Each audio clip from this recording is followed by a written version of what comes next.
أعوذ بالله السميع العليم من الشيطان الرجيم. بسم الله الرحمن الرحيم. يا أيها الذين آمنوا ادخلوا في السلم كافة ولا تتبعوا خطوات الشيطان إنه لكم عدو مبين. فإن زللتم من بعد ما جاءتكم البينات فاعلموا أن الله عزيز حكيم. هل ينظرون إلا أن يأتيهم الله في ظلل من الغمام والملائكة وقضي الأمر وإلى الله ترجع الأمور. حضرات محترم، گزشتہ آیات میں دو مختلف معاشرے کے کرداروں کا تذکرہ ہوا. ایک وہ جو نفاق کی زندگی بسر کرتا ہے، بظاہر لوگوں کے سامنے بڑی خوشکن باتیں کرتا ہے، لیکن حقیقتاً اس کے من کے اندر کھوٹ اور معاشرے کی بربادی کی پلاننگ ہوتی ہے. اور دوسرا وہ شخص ہے جو اپنے مال و متاع کسی چیز کا لحاظ نہیں رکھتا، صرف ایک ہی زندگی کا مقصد اس کا ہوتا ہے کہ میرا رب مجھ پہ راضی ہو جائے. تو اللہ رب العزت سے دعا ہے کہ اللہ ہمیں بھی ایسا بننے کی توفیق عطا فرمائے جن کی زندگی کا مقصد صرف رب کی رضا ہو. اس کے بعد اللہ رب العزت ہر اس شخص کو جو ایمان کا دعویدار ہے اس کو مخاطب کر کے کہتے ہیں ادخلوا فی السلم کافہ، اسلام میں پورے داخل ہو جاؤ. کیا اسلام میں ہم پورے داخل نہیں ہیں؟ تو میرے عزیز بھائیوں، جب ہم اپنا جائزہ لیتے ہیں تو ہمیں اپنی زندگی میں بہت سے ایسے پہلو نظر آتے ہیں جہاں ہم اسلام کے احکامات کو تسلیم کرنا دور کی بات ہے، ہم اس طرف توجہ ہی نہیں کرتے. انسانی زندگی کے تین کردار ہیں. ایک وہ ہے جو انسان کا اپنے رب کے ساتھ تعلق ہے. اگر انسان کا اپنے رب کے ساتھ تعلق نہیں ہے تو یہ حقیقتاً اسلام کے اندر داخل پورا نہیں ہے. تو کیسے پتا چلے گا کہ انسان کا تعلق اپنے رب کے ساتھ ہے؟ تو پہلی بات تو یہ کہ کچھ اللہ نے ہم پہ فرائض مقرر کیے ہیں، ہم ان فرائض کو ادا کرتے ہیں تو ہمارا تعلق ہے.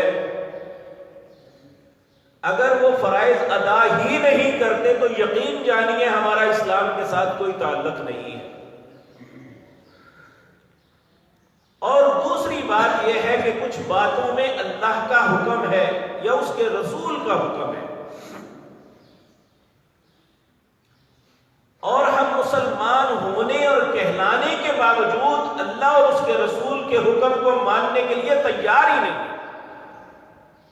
ہم بوڑھے ہو جاتے ہیں، قبر سامنے نظر آتی ہے، لیکن اللہ اور اس کے رسول کے حکم کو تسلیم کرنے کے لیے تیار نہیں. ممکن ہے کسی بھائی کے ذہن میں آئے کہ یہ کون سی بات کر دی ہے، کون سی بات ہے جو اللہ اور اس کے رسول کا حکم نہیں مانتے. انسان اپنے جسم سے ہی دیکھ لے،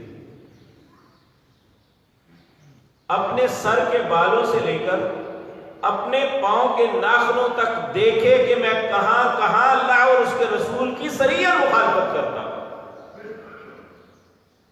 حالانکہ میرے بھائیوں، اگر ایک آدمی بدکاری کرتا ہے تو وہ تھوڑی دیر کے لیے ایک خباثت کرتا ہے، اس کے بعد وہ اس سے نکل آتا ہے. چور چوری کرتا ہے، چوری کرنے کے بعد جب وہ اس سے نکل آتا ہے وہ بھی اس کا تھوڑی دیر کے لیے برا عمل ہوتا ہے. لیکن ہم ساری زندگی سنت رسول کو کاٹ کے ایک لمحے کے لیے بھی ایسا نہیں ہوتا کہ ہم اللہ اور اس کے رسول کے فرمان برداروں میں شامل ہیں. ہم صرف اپنی انا کے لیے اپنے کپڑوں کو ٹخنوں سے نیچے رکھتے ہیں، جبکہ رسول اللہ صلی اللہ علیہ وسلم وسلم کا فرمان ہے قال ثلاثۃ لا يكلمهم الله يوم القيامة ولا ينظر إليهم ولا يزكيهم ولهم عذاب أليم. 3 بندے ایسے ہیں قیامت کے دن نہ اللہ ان سے کلام کرے گا نہ ان کی طرف دیکھے گا نہ انہیں پاک کرے گا بلکہ دردناک عذاب میں مبتلا کرے گا. حضرت ابو ذر پوچھنے لگے خابوا وخسروا من هم یا رسول اللہ صلی اللہ علیہ وسلم. اے اللہ کے پیارے رسول صلی اللہ علیہ وسلم وہ 3 بندے کون سے ہیں؟ آپ نے فرمایا سب سے پہلا وہ المسبل الازار جس کا کپڑا تہمت شلوار اس کے ٹخنوں سے نیچے، مرد کے لیے اس کے ٹخنوں سے نیچے رہتی ہے. اب یہاں عجیب بات یہ ہے اگر ہم کسی ایکٹر کو دیکھ لیں یا معاشرے کے رواج کو دیکھ لیں تو ہمارے بچے لانگ نکریں پہن لیتے ہیں، لیکن اگر اللہ کے رسول کا حکم آئے تو ہم اپنے کپڑے کو اوپر نہیں کرتے. حتیٰ کہ بہت سے بدبخت مولوی بھی نہیں کرتے. اسی طرح یہ زبان ہے، رسول اللہ صلی اللہ علیہ وسلم کا حکم ہے. آپ نے فرمایا اللہ نے ایک زبان بولنے کے لیے دی، 2 ہونٹ اسے روکنے کے لیے. اگر تو یہ اچھا بولتی ہے تو فبیہا وگرنہ اسے روک لو. تو ہم ایک زبان کو نہیں روکتے، جو اس کے من میں آتا ہے یہ بولتی چلی جاتی ہے. ہم کسی کی عزتوں کو پامال کریں، کسی کی غیبتیں کریں، کسی پہ بہتان لگائیں، کسی کو گالیاں نکالیں، اور یہ ہمارا حق ہے. کیا تعلق ہوتا ہے ہمارا رب کے ساتھ جب ہم یہ سب کچھ کرتے ہیں، اور پھر ہم اپنے زوم میں یہ ہیں کہ میں بہت اچھا ہوں. حتیٰ کہ عام انسان تو کیا ہمارے حکمرانوں تک کا ذہن یہی ہے، میں نماز نہیں پڑھتا لیکن میں دوسروں سے اچھا مسلمان ہوں. بھئی جو نماز نہیں پڑھتا وہ تو مسلمان ہی نہیں. اچھا یا برے کی بات تو بات بھی ہے. جو روزہ نہیں رکھتا وہ تو مسلمان ہی نہیں ہے. کیسے اسے مسلمان کہیں گے کہ جب کوئی دھڑلے کے ساتھ اعلان کہہ رہا ہے کہ میں نہیں روزہ رکھتا.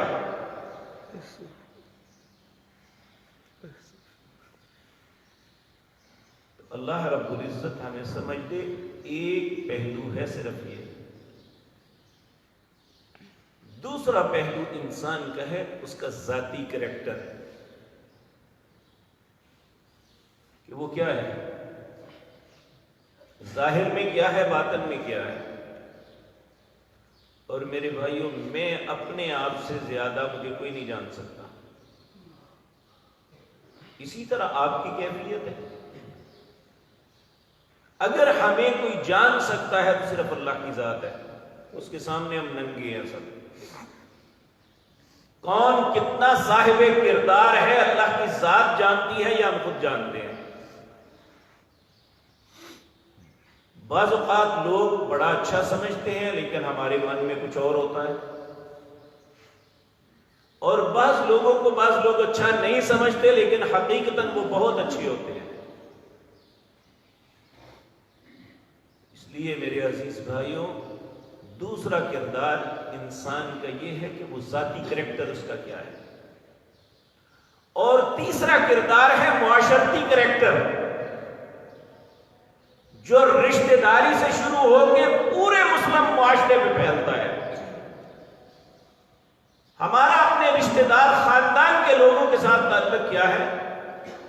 خامد ہے تو بیوی کے ساتھ کیسا ہے، باپ ہے تو اولاد کے ساتھ کیسا ہے، بھائی یا بہن ہے تو دوسرے بہن بھائیوں کے ساتھ کیسا ہے. اسی طرح رحم کے رشتہ داروں کے ساتھ ہمارے معاملات کیسے ہیں. ہماری تو لڑائی ہی گھر سے شروع ہوتی ہے، اور اس بات کو شریکہ بنایا ہوا ہے ہم نے. اللہ نے ہمیں رشتہ بنایا ہے ایک دوسرے کا. اور جب ہمارا خون کا رشتہ نہیں ہوتا تو ہمارا دین کا رشتہ بنایا، کلمے کا رشتہ بنایا، لیکن ہم کسی رشتے کا پاس نہیں کرتے. تو یہ ایسی چیزیں ہیں جو ہمیں اسلام سے باہر نکالتی ہیں.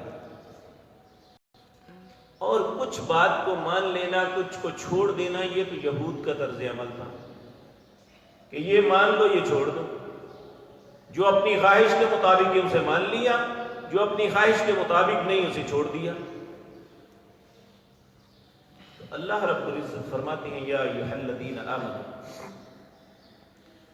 اے لوگوں جو ایمان لائے ہو، ادخلوا فی السلم کافہ، اسلام کے اندر پورے پورے داخل ہو. تو اگر انسان پورا نہیں داخل ہوتا تو کیا ہوتا ہے؟ کہا ولا تتبعوا خطوات الشیطان، وہ شیطان کے پیچھے چل رہا ہے، اس کے پیچھے نہ چلے. ولا تتبعوا خطوات الشیطان انہ لکم عدو مبین، یہ یاد رکھو وہ تمہارا ظاہر دشمن ہے. فَإِن زَلَلْتُم مِّن بَعْدِ مَا جَاءَتْكُمُ الْبَيِّنَاتُ، کیا یہ سارے دلائل سننے کے باوجود پھر گمراہی کا رستہ اختیار کرو گے؟ اللہ ہمیں مخاطب ہے. ہر شخص، میں خود اپنے آپ کو سمجھوں کہ یہ مجھے کہا جا رہا ہے، آپ یہ سمجھیں کہ ہمارے ساتھ بات ہو رہی ہے. فَإِن زَلَلْتُم مِّن بَعْدِ مَا جَاءَتْكُمُ الْبَيِّنَاتُ، کہ یہ سارے دلائل سننے کے باوجود پھر گمراہی کا رستہ اختیار کرو گے.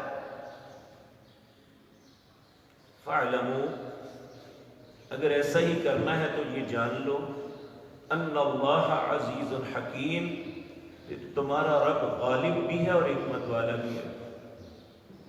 یہ نہ سمجھنا کہ اگر ہمیں مہلت مل رہی ہے تو اللہ غالب نہیں ہے، ہمارا کچھ بگاڑ نہیں سکتا. غالب ہے لیکن جذبات میں کوئی کام نہیں کرتا. اللہ نے ایک جگہ کئی مقام پہ یہ فرمایا وَلَوْلَا كَلِمَةٌ سَبَقَتْ مِن رَبِّكَ لَقُضِيَ بَيْنَهُمْ، اگر تیرے رب کا کلمہ سبقت نہ کر گیا ہوتا کہ میں ہر بندے کو مہلت دوں گا تو میں ایک لمحے میں فیصلہ کر دیتا کہ کون میری نافرمانی کر کے کیسے دنیا میں رہتا ہے. تو واللہ عزیز حکیم، اللہ غالب ہے لیکن حکمت والا ہے. هل ينظرون، اب کس بات کا انتظار کر رہے ہو؟ هل ينظرون، کیا دیکھ رہے ہو؟ اللہ ہمیں کہتے ہیں جس طرح کہتے ہیں ان کی بین ہے، یعنی ساری بات کرنے کے بعد اللہ کہتے ہیں هل ينظرون، اب کیا دیکھ رہے ہو؟ إِلَّا أَن يَأْتِيَهُمُ اللَّهُ فِي ظُلَلٍ مِّنَ الْغَمَامِ وَالْمَلَائِكَةُ وَقُضِيَ الْأَمْرُ، اللہ بادلوں کے سائے میں فرشتوں کے جھرمٹ میں آ کے عدالت لگا کے تمہارے متعلق فیصلہ کر دے.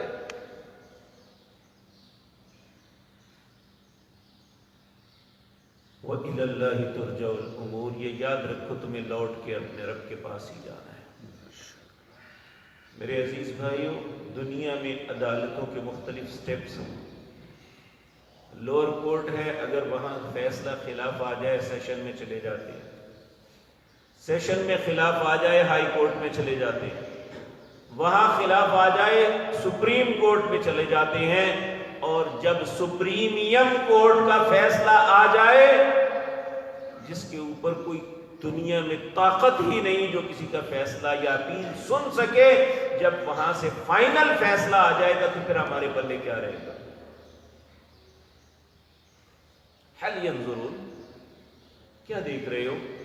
إِلَّا أَن يَأْتِيَهُمُ اللَّهُ فِي ظُلَلٍ مِّنَ الْغَمَامِ وَالْمَلَائِكَةُ وَقُضِيَ الْأَمْرُ، کہ اللہ بادلوں کے سائے فرشتوں کے جھرمٹ میں آ کے تمہارے متعلق فیصلہ سنا دے.